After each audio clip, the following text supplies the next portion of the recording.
normativas para ciudades incluyentes, equitativas y de justicia social. Asamblea Nacional, contigo de ley.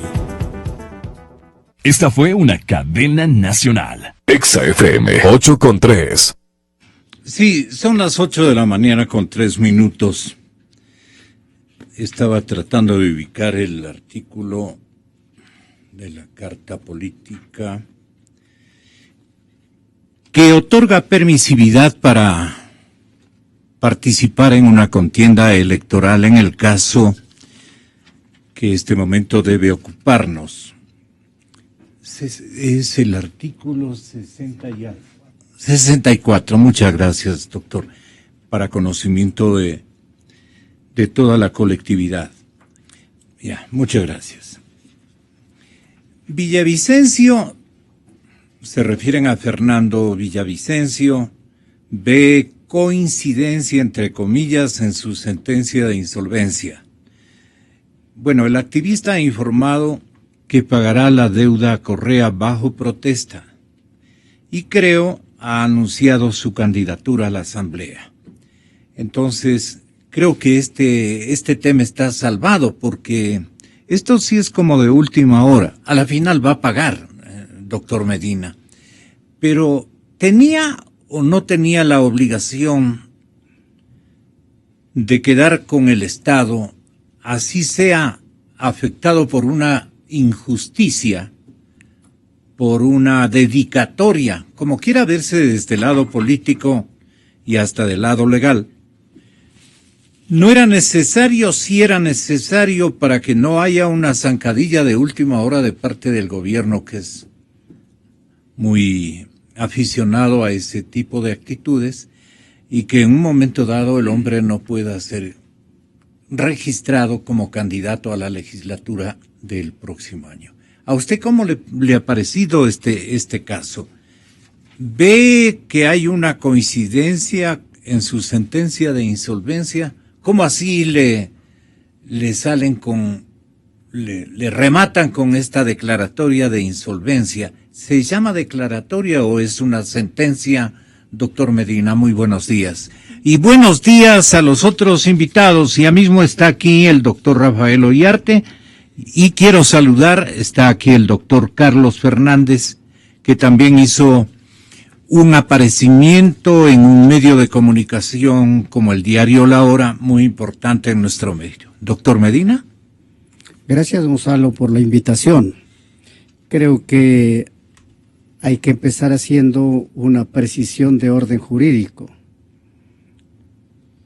Todavía no existe ninguna sentencia de insolvencia. Lo que hay, por lo que nos hemos informado, es un auto inicial de declaratoria de insolvencia. Un auto. Es un auto inicial con el que, vale la repetición, comienza este proceso que se llama concurso de acreedores. Conviene para comprensión. Claro, y para comprensión, la diferencia entre auto es una cosa, una especie de medida precautelatoria o algo por el estilo, no tampoco. ¿Qué significa un auto? Hasta antes de la vigencia del Código General de Procesos, las providencias judiciales eran de 3 aspectos. Unos sentencias, otros autos, otros decretos. Las sentencias para resolver el fondo del problema. Los autos para resolver algún incidente que se haya provocado en el proceso. Y los decretos para impulsar el proceso, ordenar la práctica de las diligencias requeridas dentro del proceso. De suerte que esa era, hoy ha disminuido a sentencias y autos interlocutorios. Pero volvemos a precisar que estamos en definitiva en el inicio de un proceso.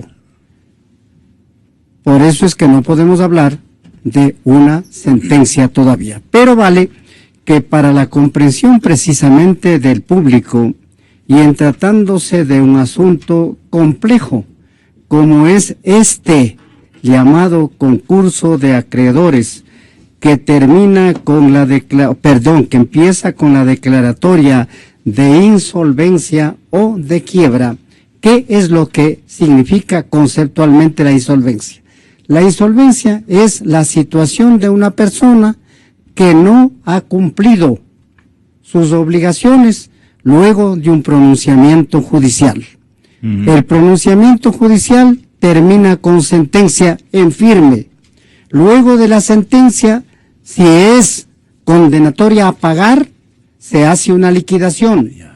El juez dicta lo que se llama mandamiento de ejecución, es decir, dispone que el deudor en el término, generalmente ponía 1, 2, 3 días, pague el importe de esa liquidación o dimita bienes equivalentes.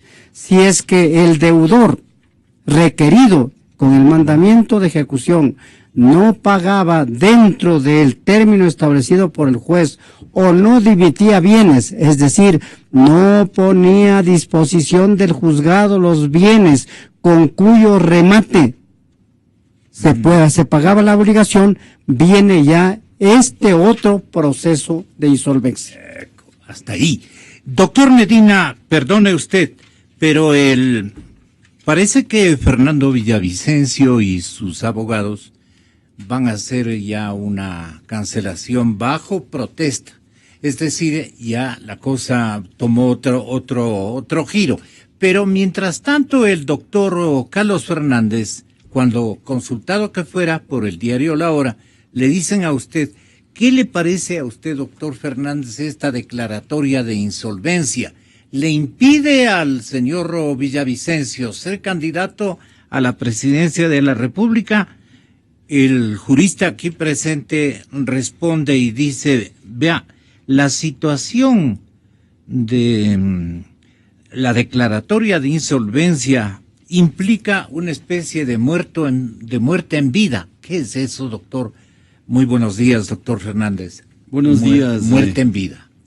Muy agradecido por esta oportunidad, la prestigiosa emisora, como a los señores miembros del panel. De la entrevista compartida. Adelante, doctor. Muchas gracias. En realidad, dentro de mi vida de experiencia jurídica, tanto como abogado de libre ejercicio, como juez que tuve la oportunidad de muchos años ser en esta ciudad capital. Juez civil. Juez 12 de lo civil, juez titular. Nosotros como jueces hemos analizado la ley en su conjunto y definitivamente en las prácticas diarias que viene operando de acuerdo al Código de Procedimiento Civil por desaparecer, se ha categorizado pues a la insolvencia como una muerte en vida. ¿Por qué? Porque solamente le da una opción, luego de cumplidos los requisitos legales y formales, calificada la insolvencia, le da una sola opción de acuerdo al artículo 521, que le concede el término de 3 días para que el deudor se oponga únicamente pagando o dimitiendo bienes. Transcurridos esos 3 días, significa que el deudor no tiene otra opción, y al no tener otra opción, significa que prácticamente es un muerto en vida. A eso corrobora... ¿Qué es ser un muerto en vida, en términos legales? Prácticamente que no puede ejercer ningunos actos de carácter civil. Estaría prohibido de administrar bienes. Como así dice el auto de calificación de la persona a quien se refiere en esta entrevista, del señor Fernando Villavicencio, a la persona a la cual no tengo la suerte de conocerlo. Yo solamente me quiero referirme en términos generales lo que significa la apreciación desde mi punto de vista y de varios juristas sobre lo que significa muerto en vida. ¿Por qué? Porque definitivamente la insolvencia no tiene la posibilidad de, inclusive ni de ser declarada abandonada. Quiere decir, en otras palabras, que es una prolongación de la ejecución de una resolución de lo principal. Perdone, doctor, y si que quiere Fernando pagar, y para pagar necesita vender algún activo de su propiedad, tampoco podría ni vender ni comprar. Bueno, eso no dice la ley, lo único que dice... Usted ha dicho. El 521, que le da un Incluye, término de dice 3 días. usted, la prohibición de administrar sus bienes, comprar, vender, hacer transacciones mercantiles, bancarias Pero él, y otras mientras actividades. no transcurra el término del artículo 521, él está en la posibilidad de hacer cualquier transacción, a mi entender, puesto que... No es un muerto en vida, entonces. Una vez transcurridos los 3 días, creo que sí. O sea, posterior al término de los 3 días que habla el artículo 521. Él ya está en los 3 días, creo que está en los 5 días ya. Aquí viene, pero es que no sé desde cuándo le toma, porque hay que tomarle a partir de que se encuentre legalmente citado, no de que se emite el auto de calificación de la insolvencia. Entonces sí debemos tener mucha precisión en la apreciación desde cuándo corren los 3 días. Claro, yo vea, justamente para que el público se beneficie del asesoramiento, he invitado a 3 juristas muy importantes, entre los cuales le incluyo, doctor. Esa es la intención de la radio. Pero muerto en vida, él está, este momento, sin posibilidades de ejercitar ninguna transacción para poder encontrar el dinero que financie el correspondiente pago, que es la única salida que él tiene. Doctor Ollarte, así es la cosa. Sí, de modo general, buenos días, qué placer estar con ustedes. La interdicción consiste básicamente en la prohibición de administrar los bienes. Y nuestro derecho... Eso está vigente. Sí, nuestro derecho, los interdictos son incapaces. Y como tal incapaces se les asigna un curador. Y usted tiene diferentes clases de interdicción, por demencia, el toxicómano, el ebrio consuetudinario, el disipador, el sordomudo que no puede darse a entender por escrito. Y también tiene la interdicción por insolvencia. Ahora, en el caso del insolvente, el mero hecho de ser declarado insolvente y ser puesto en interdicción no implica suspensión de derechos políticos. Es decir, la regla general... Eso es lo que usted sustenta, ¿verdad? De hecho, la Constitución lo que indica es, como regla general, se suspenden los derechos políticos, entre otros el de elegir y ser elegido, a los interdictos. Pero hace una salvedad la Constitución, la insolvencia o quiebra. Pero ahí usted tiene otra norma adicional. Para que opere la suspensión de derechos políticos, la interdicción por insolvencia debe haber sido declarada fraudulenta.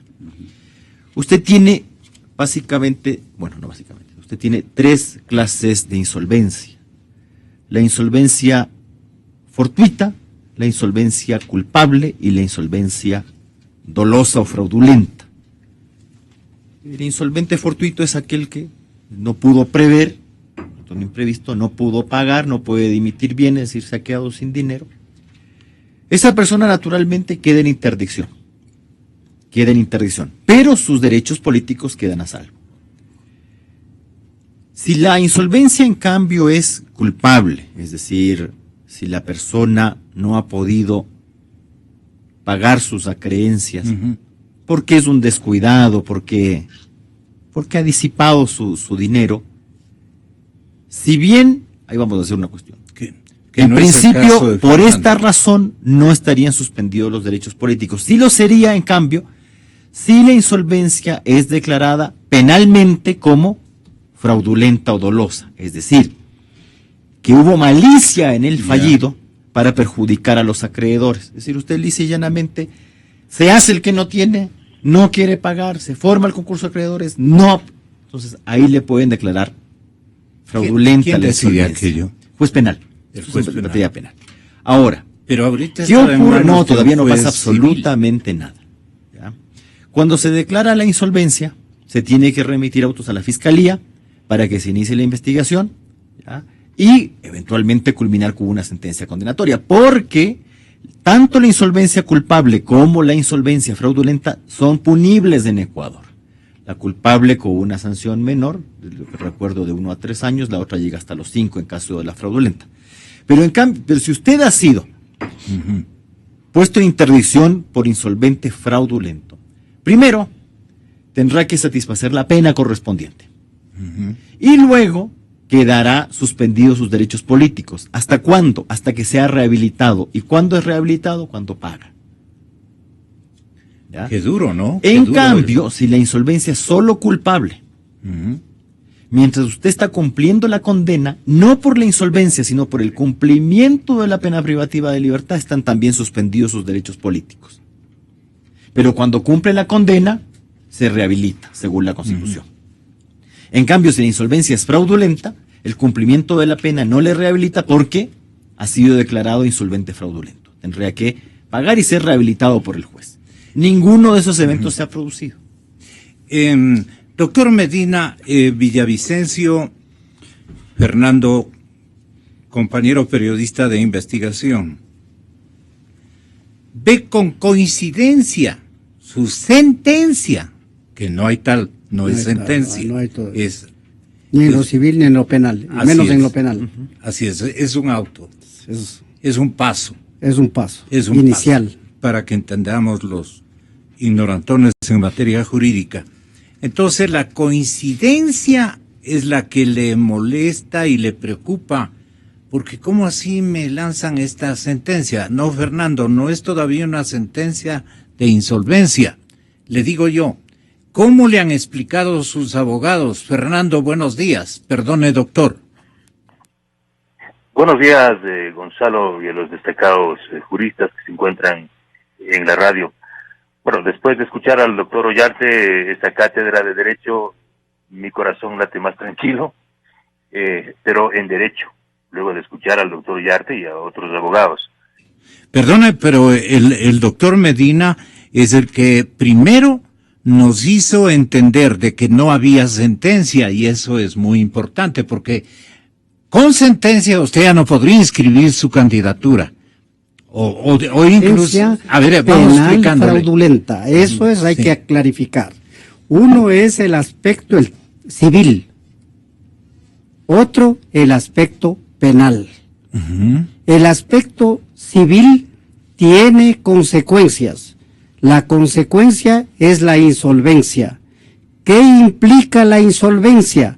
Solo inhabilidad civil para administrar sus bienes. De ahí que yo propiamente con sus derechos políticos, no estoy muy de acuerdo con aquello de que la insolvencia produce una muerte en vida, porque ciertamente hay una disminución, un capitis diminutio, decimos los abogados, de la capacidad, pero el insolvente no es incapaz total. Solo no puede administrar sus bienes, porque sus bienes pasan a un funcionario judicial que se llama síndico. De suerte que esto es lo civil. Como ha explicado el doctor Ollarte, el expediente pasa a la fiscalía para que se haga una investigación en orden a cuál es la naturaleza de la insolvencia. Y si ella resulta que tiene una acusación por parte del fiscal de que es una insolvencia fraudulenta, eso tiene que ir a un juzgado de lo penal, a un tribunal de garantías penales, dicen ahora, para que dicte sentencia. Si es condenatoria, solo en ese momento el fallido, como también se llama al insolvente, estaría inhabilitado para ejercer sus derechos políticos, entre ellos el de elegir o ser elegido. Para ese momento todavía hay mucho trecho que recorrer por más empeño que se haga en el trámite de este proceso y mucho más. Si es que, como usted ha señalado, el señor Villavicencio ha decidido, como reúne el dinero es problema de él, ha decidido pagar. Y si paga es el medio para oponerse a la insolvencia. Es decir, no habría la posibilidad de que esta situación jurídica subsista en el orden civil y menos en el orden penal. Gracias, doctor. Ahora, doctor Fernández, a Fernando le preocupa la coincidencia, es decir, que quieren activar, digamos, que el proceso siga su línea con la mayor dinámica, porque tienen los que persiguen a Villavicencio a su favor la institución jurídica, la institucionalidad judicial, ¿o no es así? Gracias. Efectivamente, yo pienso que hay que precisar ciertos puntos para entender lo que yo he pretendido hacer conocer a la opinión pública, que la insolvencia es una especie de muerto en vida. No porque el hecho de que se califique la demanda de una insolvencia se constituye ya en muerto en vida una persona demandada. Eso sí hay que aclarar. Puesto que, si hablamos del artículo 519 del Código de Procedimiento Civil, que he tenido la acuciosidad de ingresar al internet y poder sacar el auto de calificación de la insolvencia. ¿Ya? Entonces, de ese auto me orienta que estamos aplicando el Código de Procedimiento Civil. Y en ese orden, el Código de Procedimiento Civil, en su artículo 519, 521, 522, establece el procedimiento de la insolvencia. Eso quiere decir que se califica la insolvencia y continúa el procedimiento. No es que al calificar la insolvencia y una persona ya se debe ser calificado también como insolvente. No, por ningún lado. O sea, como hemos jalado los medios de comunicación. Todo titular habla de insolvencia. Es que la insolvencia. Es que eso tenemos que ser muy puntuales, muy claros y saber en qué momento. Declaratoria de insolvencia. No, eso es una calificación de insolvencia. Declarado insolvente. No digo los nombres de los medios impresos que han caído en ese error. O, permítame, doctor, tal vez Fernando, sus abogados emitieron juicios de valor muy acelerados y los medios, claro. Fernando tal vez dijo, me declararon insolvente. Pero, doctor Fernández, termine usted. Quiero precisar algo más. Sí. Una demanda no inicia por dictarse una sentencia, sino inicia por aceptar la demanda y calificar la demanda. En este caso, de lo que yo me he percatado, de la calificación de la demanda del señor Villavicencio, ¿qué dice? Se presume la insolvencia, no dice es insolvente. Entonces, no podemos adelantar a calificar que ya es el insolvente, ¿no? Si bien es cierto, el 521 le da un término para oponerse al pago. Y como decía el doctor Ollarte, el doctor Medina, con mucho criterio jurídico y experiencia, tiene que ser calificada la insolvencia como tal. Una vez calificada, dictada una sentencia luego de un proceso, ahí considero que sí se puede calificar en otra a una materia, persona. Sí. Y en otro proceso. En otro proceso diferente. Así es. Entonces, no es que al calificar la demanda de un plumazo ya le podemos tildar a una persona. No es así. En ningún procedimiento del país, desde el tiempo que yo conozco el derecho, no he conocido que con la calificación de la demanda ya se califique o se tilde o se direccione una calificación a una persona. ¿Cómo transcurrió la cronología de los hechos y qué le han dicho sus abogados de defensa, mi querido Fernando? Sí, estaba por explicar, Gonzalo, mi sentir, mi lectura. Yo no soy abogado y me siento muy agradecido por esta clase de derecho que se está dando y creo que es sumamente importante en este momento. Sin embargo, la forma tan rápida absolutamente rápida, contraria a otros procesos. Porque miren ustedes que mientras la misma justicia del correísmo, que ha permitido que por aeropuerto, por la puerta grande, con doble y triple maleta, fuguen del país cuando tenían suficientes elementos de convicción, los principales implicados en este colosal caso de corrupción de Refinería Esmeraldas, salen del país libremente, con los ojos atentos de las autoridades de justicia, al periodista que investigó y facilitó elementos para destapar este caso. Primero, un juez de lo penal le aplica medidas cautelares, en este caso la prohibición de salida del país. El propio fiscal general del Estado, Galo Chiriboga, pide orden de prisión preventiva para Fernando Villavicencio hace aproximadamente 2 meses. Es decir, Fernando Villavicencio, el investigador de este caso de corrupción grande, tiene prohibición de salida del país, y los responsables que están imputados en este escándalo de corrupción, todos ya han salido del país de forma libre y con sonrisa amplia. Estos elementos van configurando y le permiten a la sociedad y a mí, obviamente, ver que aquí hay una clarísima utilización de la justicia para perseguir.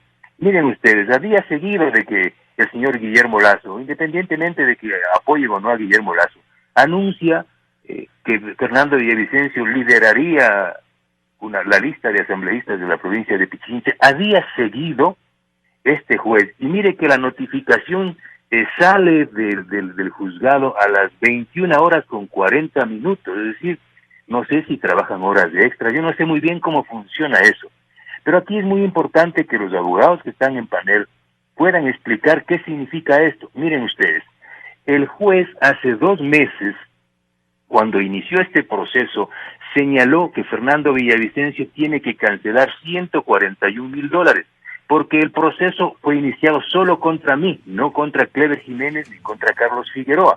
Es decir, que la cifra total que debíamos pagar los 3, según el proceso inicial, solamente me lo cargan a mí. ¿Qué ha hecho mi abogado, la defensa en este caso?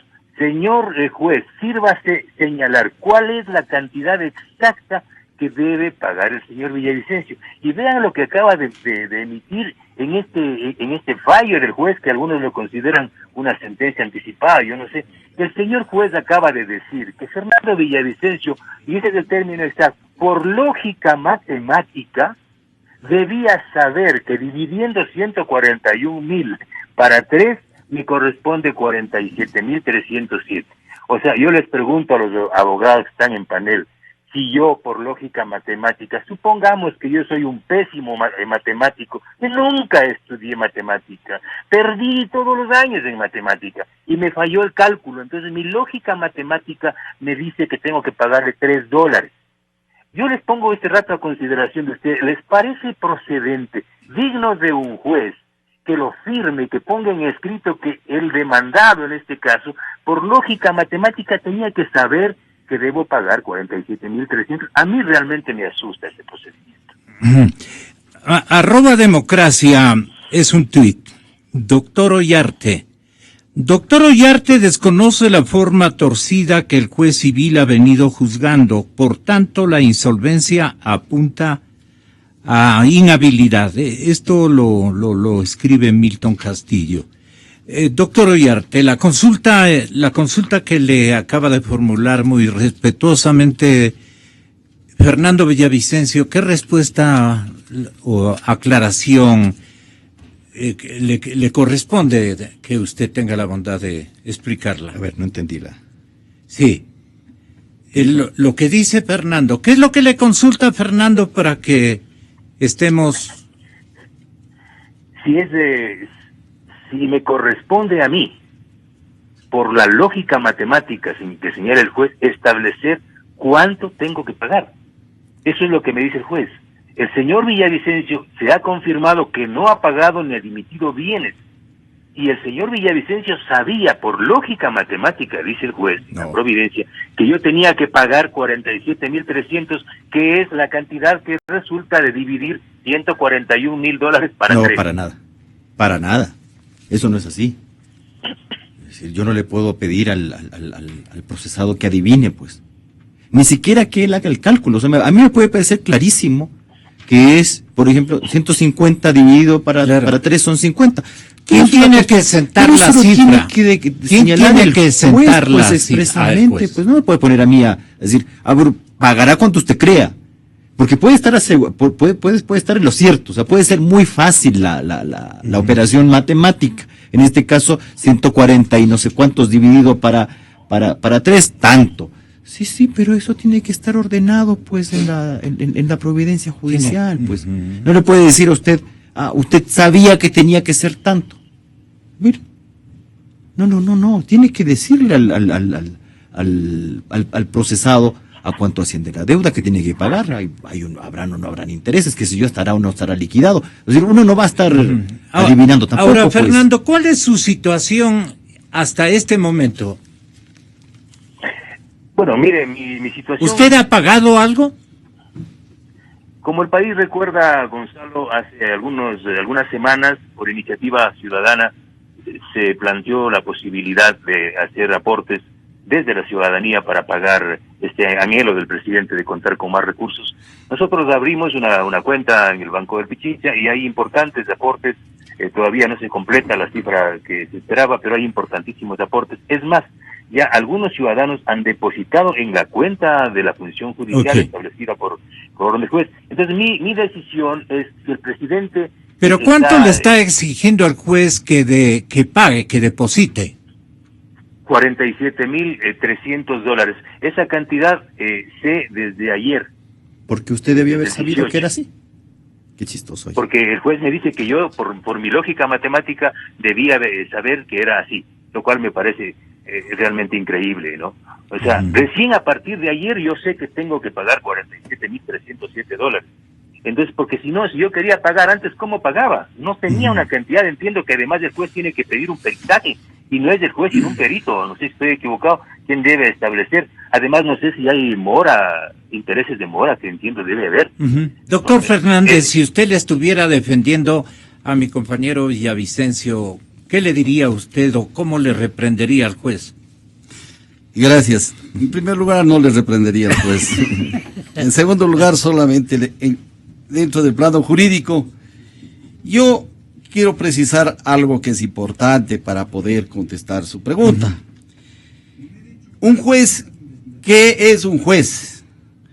Es un hombre garantista de la justicia y por tal motivo, todas sus disposiciones tendrán que ser precisas, tendrán que ser claras, entendibles y legibles.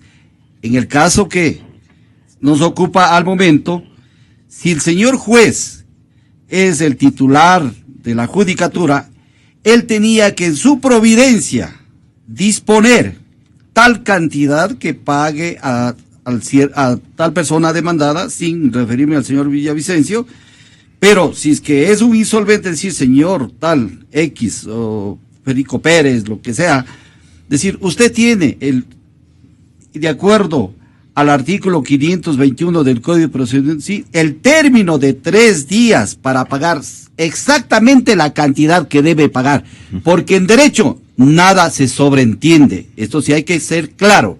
Entonces el señor juez sí tenía que ser puntual en la cantidad que deba haber consignado. ¿Por qué? En el auto tiene que ubicar la cantidad. Así es, debía ubicar. Sí, ya.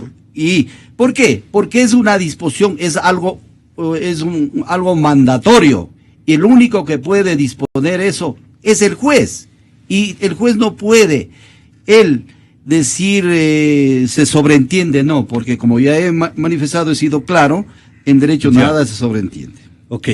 Doctor Medina, lo que quiera decirnos, están ustedes hablando y asesorando, y más que asesorando, esclareciendo el caso en beneficio de una cabal información del público. Es un caso de excepción este. Yo creo que hay que subrayar que la declaratoria de presunción de insolvencia,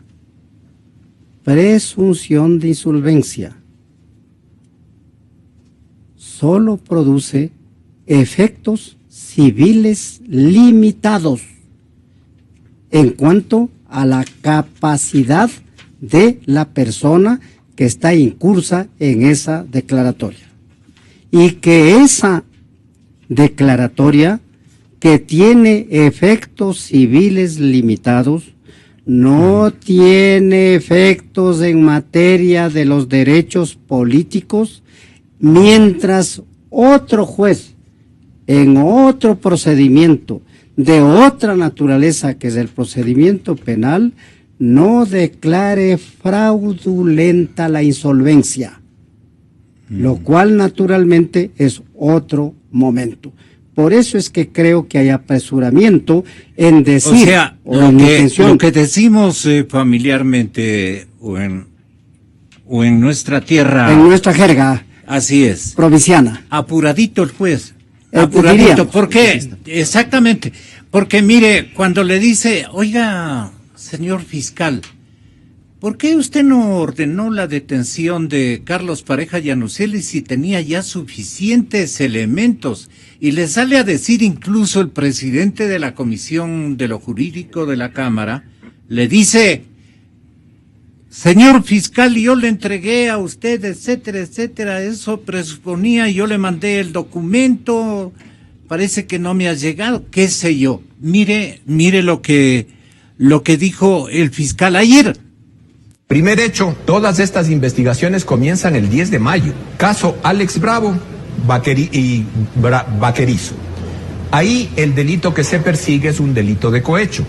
¿Y cómo iniciamos la investigación? La iniciamos el 15 de agosto por una información que nos remite la Unidad de Análisis Financiero de la UAF, en la que se nos advierte que había transferencias enviadas de una empresa denominada Gibra a Alex Bravo.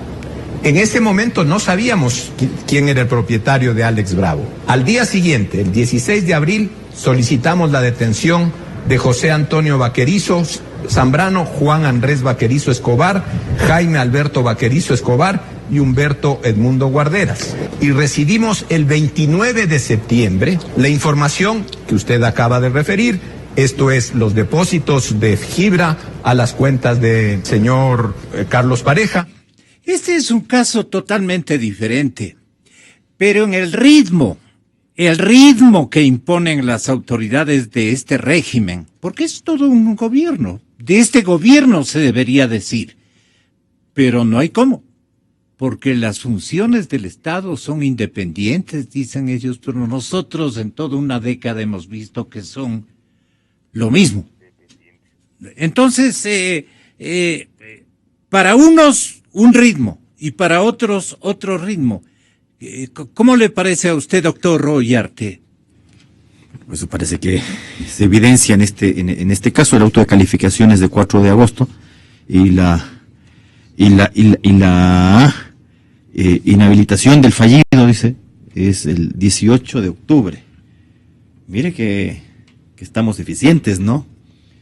Aquí un colega me escribe, colega amigo, que hace 2 años busca que se posesione el síndico también en un tema de insolvencia. 2 años. Sí. Entonces, claro, o sea, son los tiempos, ¿no? Son los tiempos. Y claro, yo le entiendo a don Fernando Villavicencio la preocupación, pues si 2 meses se ha demorado esto, ¿cuánto tiempo se demorará la Fiscalía? ¿Y cuánto tiempo se demorará la justicia penal en una calificación de fraudulencia ni siquiera de fraudulencia, sino podría ser insolvencia culposa, que no habrá la inhabilitación por la interdicción, pero sí por el cumplimiento de la pena privativa de libertad, que tampoco tiene ninguna gracia, ¿no? Ninguna gracia. Yo entiendo que la gente piensa mal cuando pasan estas cosas, ¿no? Entonces, para los unos, común de los mortales, el proceso puede demorarse años. Y en esta cosa, meses. Rapidito, ¿no? Entonces, sí. A ver, yo veo muy difícil, por lo menos de lo que se sabe, que haya malicia en la actuación de Villavicencio. O que, yo diría hasta, ni siquiera culpable, pues, o sea, porque claro, que el señor ha disipado los bienes alegremente o ha gastado alegremente y que, bueno, se quedó sin plata para gastar. Pero en este caso, ¿de dónde proviene la deuda? La creencia también de que es una sentencia en la cual se le condenó uno a una pena privativa de libertad y otro al pago de una indemnización. Es decir, Entonces ahí calificar la insolvencia en esos casos de insolvencia culpable. O sea, no es un tipo que se ha estado endeudando ahí por acá, comprándose tal carro, tal departamento y después no tuvo con qué pagar, que eso le puede pasar a cualquiera. Claro. Pero ahí yo le podría calificar el carácter culposo de la insolvencia. Pero en este caso te cae una indemnización, ¿de a dónde? Y no la puedes pagar porque no la puedes pagar. Bueno, declararán insolvente. A mí me parecería extremo ¿En qué se gastó, Fernando, usted la plata de la indemnización? No me hagas reír, Gonzalo. Bueno, yo quisiera aportar aquí con el punto 1 de este auto del juez. Dice 1, que el síndico, respecto a lo que le ha escrito el amigo del doctor Ollarte, que el síndico del concurso de acreedores, doctor Ángel Almeida Llerena, se posesione de su cargo el día 26 de octubre del presente año a las 10 de la mañana, hecho ofíciese a la Policía Judicial y al depositario designado previo sorteo Luis Arias de Lastegui, a fin de que procedan con la ocupación, depósito y entrega al síndico del concurso de los bienes, libros, correspondencia y documentos que sean de exclusiva propiedad del señor Fernando Villavicencio Valencia. Es decir, mientras se están quejando algunos ciudadanos de que llevan 2 años buscando que le designen, en este caso, depositario o síndico, aquí imagínense ya para la próxima semana tenemos al doctor Ángel Almeida Llerena, quien deberá tomar posesión de mis bienes. Así está la situación, Gonzalo, amigas y amigos, y reitero, yo soy un periodista, no tengo ni siquiera un departamento, vivo arrendando. Entonces ya he instalado el día de hoy unas cámaras para que puedan grabar el ingreso de la policía, porque entiendo que así vendrán, pero yo le quiero decir al presidente Correa, por favor, si quiere yo le doy la llave del departamento para que vengan tranquilos y no procedan a romper las puertas, como ya hicieron en el allanamiento a mi casa. Por favor, no tengo nada, tengo libros, tengo 8 libros escritos, no tengo más que los bienes muebles, un televisor, una computadora, ya se llevaron una, está ahí en la fiscalía, con miles de documentos. Y eso, o sea, soy un ciudadano de a pie. En ese caso, sigo con la interrogante, doctor Fernández. ¿Puede inscribir su candidatura, Fernando? Gracias. Realmente para mí se me hace delicado responder la pregunta de manera técnica, puesto que esto es de competencia del organismo propio que tiene, según la Ley Orgánica Electoral, Código y Código de la Democracia, son los delineamientos y quiénes son los organismos para decir si puede o no puede.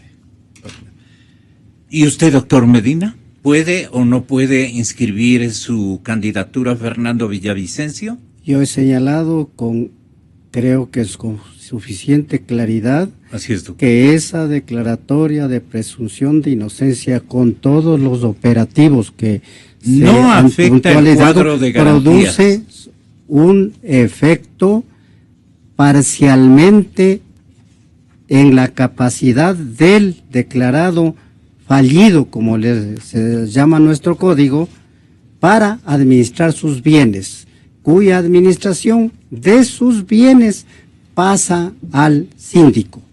Eso no tiene una incidencia en este momento en el tema político, en la posibilidad de ejercer sus derechos políticos, porque hay que revisar la Constitución y el Código de la Democracia para saber si esa declaratoria de insolvencia produce la inhabilidad política.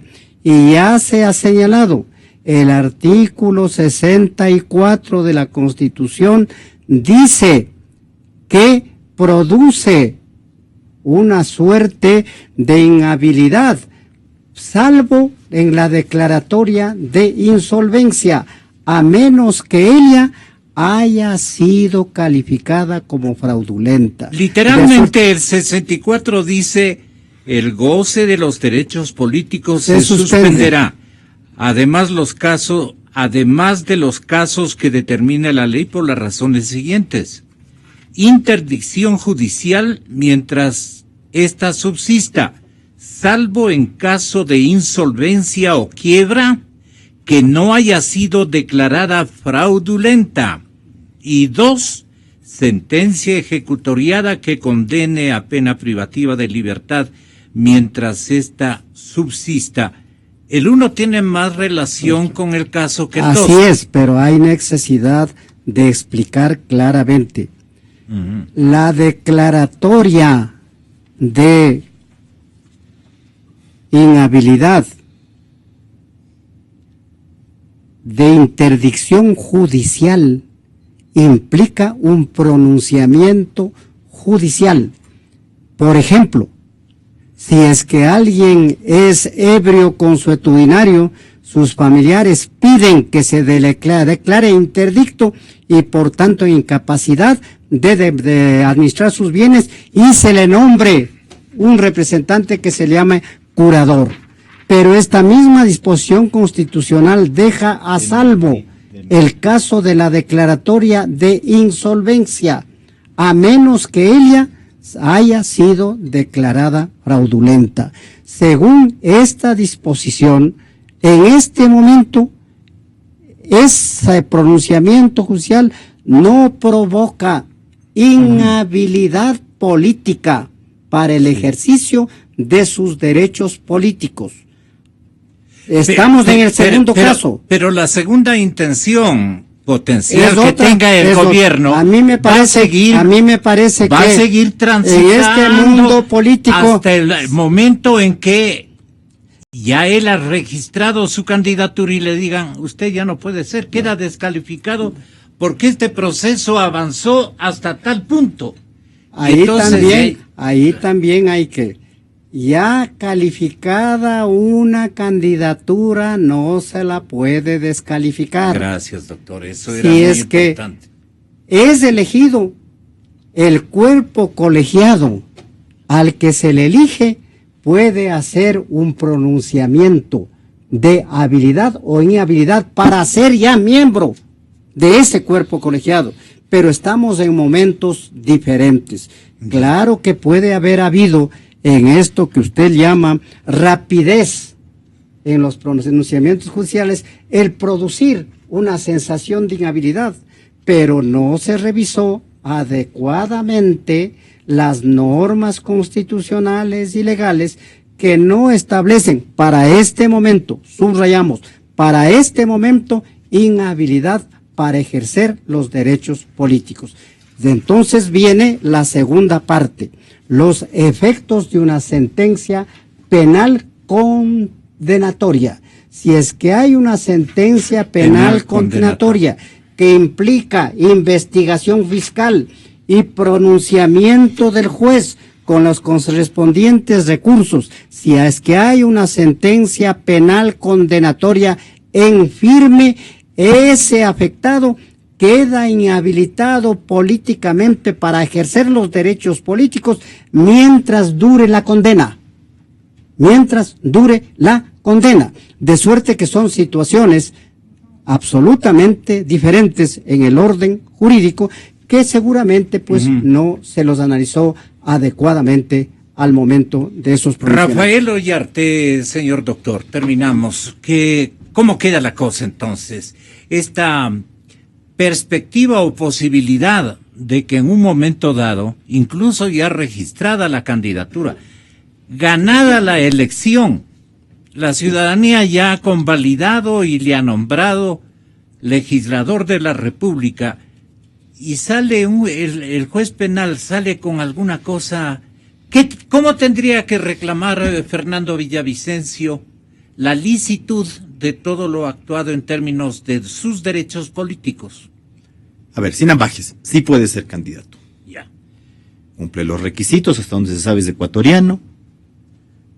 Entendemos que tiene más de 18 años. Está en goce de sus derechos políticos, es decir, no ha caído en ninguna de las causales de suspensión de derechos políticos, no tiene sentencia condenatoria ejecutoriada a pena privativa de libertad y no está cumpliendo esa condena. No es un interdicto, salvo el tema de la insolvencia, pero que según la Constitución, solo en el evento en que sea declarada fraudulenta, caerá en interdicción, se le suspenderán los derechos políticos. Tendrá que ver dónde presenta la candidatura, porque hay una disposición inconstitucional en la Ley Orgánica Electoral que dispone que debe ser en el lugar de nacimiento o en la circunscripción en la que haya residido durante 2 años ininterrumpidamente. En Quito. Sí, lo que pasa es que la Constitución ya no prevé eso, estaba la Constitución anterior, la resucitaron en la ley electoral. Luego, se entiende que no tiene ninguna inhabilitación de aquellas previstas en el artículo 113 de la Constitución, es decir, no ha sido condenado por delito de reclusión, no ha formado parte de un gobierno de facto, no adeuda pensiones alimenticias, no está ejerciendo otro cargo público que merezca renuncia o licencia. ¿Fue sentencia la que motivó? Reclusión, a reclusión. La que motivó lo que da en llamar el gobierno su fuga a la selva, Fernando. No había reclusión, esa era de prisión. De prisión ya prescribió además. Y respecto a eso, solo una aclaración, porque ayer el fiscal en uno de los medios de comunicación señaló que yo he fugado pese a tener sentencia. Es al revés. Al día siguiente de que la justicia emitió la sentencia en mi contra, yo regresé al país. Por eso me dijeron, Villavicencio realmente es un loco. Es el único con sentencia y regresa al país. Luego quisieron apresarme en Sarayaku, el ministro del Interior, y ni con 2 helicópteros pudo porque el pueblo Sarayaku lo expulsó. Así fue. Ok. Y entonces, ¿qué pasaría si es que se produce algún evento luego de la elección? Porque la candidatura la podrá presentar. Efectivamente, si es que se produce una suspensión de derechos políticos, ya posterior al cargo no podría seguir ejerciendo el cargo. Eso es cierto. ¿Ya? Entonces hay un riesgo latente en esta cuestión. Mire, yo le digo muy honestamente, yo no voy a votar por don Fernando Villavicencio, yo soy derechista, pero no tiene nada que ver en el sentido que yo creo que no tendría ningún óbice, no solo para presentar la candidatura, sino para ejercer el cargo. Lo otro sí sería un exceso impropio en un Estado de Derecho, de que usted califique cualquier insolvencia como fraudulenta o culpable. Es decir, es que esto no es así. Doctor Carlos Fernández, ¿qué le dice a su cliente? Porque ¿a dónde le tenemos que mandar la factura, Fernando? A ver, doctor. Esta vez lo vamos a hacer gratuitamente. Ya. En realidad, lo que sostiene el doctor Ayarte hace una división de 2 instancias. Una es de candidatura y otra ser electo, ¿no? Ya. Una es inicio de un proceso y otra es la conclusión de un proceso judicial. Entonces, si a un inicio de un proceso él no puede ser descalificado, puede ser opcionado para que sea candidato, luego puede ser que el pueblo generosamente o a lo mejor con mucho mérito le elija como representante legal y de pronto existe una sentencia que le califique como fraudulenta. Entonces, obviamente, ahí tendría él que ser separado del cargo y eso sí hay que ser muy puntual. ¿Por qué? Si somos respetuosos ante la ley, nosotros tenemos que dar un ejemplo del respeto a la ley.